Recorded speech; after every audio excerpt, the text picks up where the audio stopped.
change pas de main parce que tu vas pouvoir continuer ta chronique. Alors, Diane, petit cadeau de Guillaume, il tenait absolument à parler du Pays Basque. Il a dit Diane, viens, comment je peux lui faire plaisir? Vas-y, Ouais, débrouille-toi maintenant. Non, moi aussi, j'adore le Pays Basque, cette région qui marie. Essaye pas de mer trouver et des communautés montagne. d'esprit avec Diane. Non mais Diane, je suis sûr qu'elle a déjà été au sommet emblématique du Pays Basque. C'est quoi ce sommet? La Rune. Évidemment, il y a un petit train en bois qui date de 1920 qui Tu en peux monte. nous interroger, on connaît aussi Non, les je réponses, pose hein, la question à la Biarrotte. Elle est légitime sur ce sujet. pas Rêve toi. même pas. Nicolas Marquis, aujourd'hui, est monté dans ce convoi qui va en haut de la Rune. C'est un véritable amoureux de cette montagne. Je vous propose de le découvrir tout de suite. La Rune est la montagne emblématique du Pays Basque. Culminante à 905 mètres d'altitude, elle domine la côte basque et lui offre l'un de ses plus beaux panoramas. Pour s'y rendre, deux solutions, à pied ou à bord de ce petit train datant de 1924. On va être congelé dans 10 minutes, s'il fait 5 degrés en haut. Bon, il fait pas très chaud en bas, mais 5 degrés quand même. Et c'est une balade que beaucoup de gens font. Quand il fait beau, c'est plutôt agréable.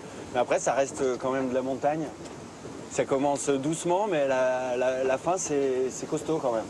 Faut pas y aller en espadrille.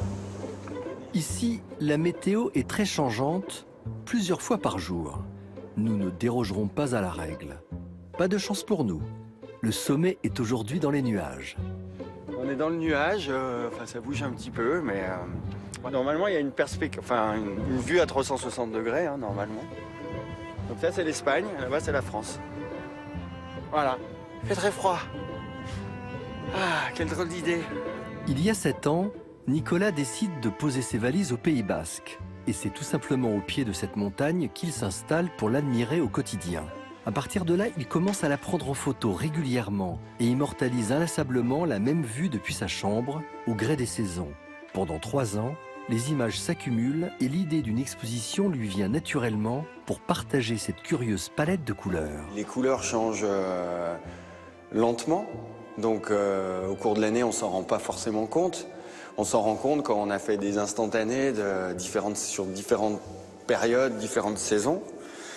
Et c'est ce que je trouve assez incroyable, c'est de pouvoir la voir verte, rose, bleue, orange. C'est bien de se le rappeler, et c'était le but.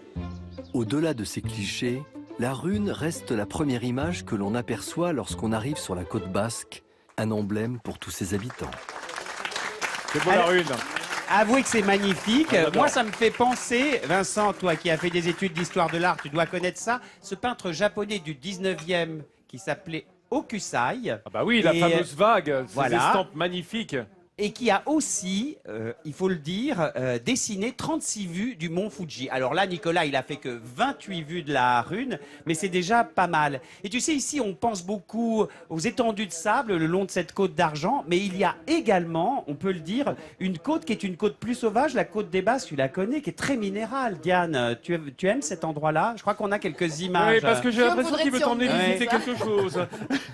Diane, est-ce que tu connais? Ne les écoute pas. Écoute, regarde ces images, c'est magnifique, ça donne envie d'aller. Il y a ce côté sauvage des Basques, non?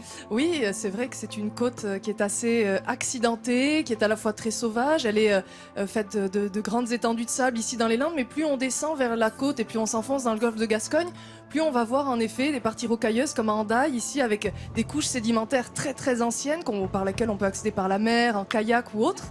Et puis voilà, elle est changeante chaque jour. L'océan fait que les couleurs et l'intensité en varient chaque jour, on s'en lasse pas. Tu vois, quand je t'entends parler, Diane, j'entends une petite pointe très légère d'accent. Et j'ai lu quelque part que quand tu étais monté à Paris pour travailler sur la chaîne Histoire, puisque en plus d'être écrivain, tu travailles à la télévision, eh bien, on t'avait demandé de rencontrer une orthophoniste pour perdre ton accent. C'est vrai, cette histoire? Et t'as vécu ça comment? Visiblement, ça n'a pas très bien marché. Tant mieux. Parce que ouais. ça fait partie de l'identité du Pays Basque, non, cet accent?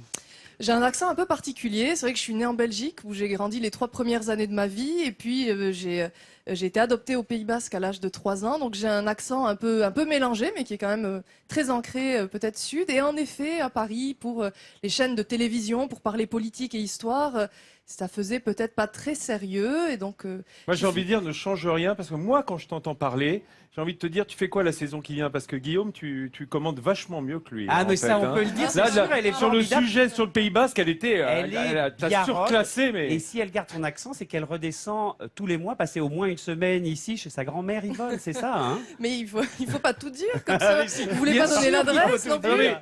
t'as Non, des l'adresse, je la veux informations. bien, mais ça sera hors plateau. Voilà, c'est, oh là, alors là, on craint le pire. Non, Viens avec non, moi. non. Viens avec moi en cuisine, Diane. Laisse tomber cette énergie.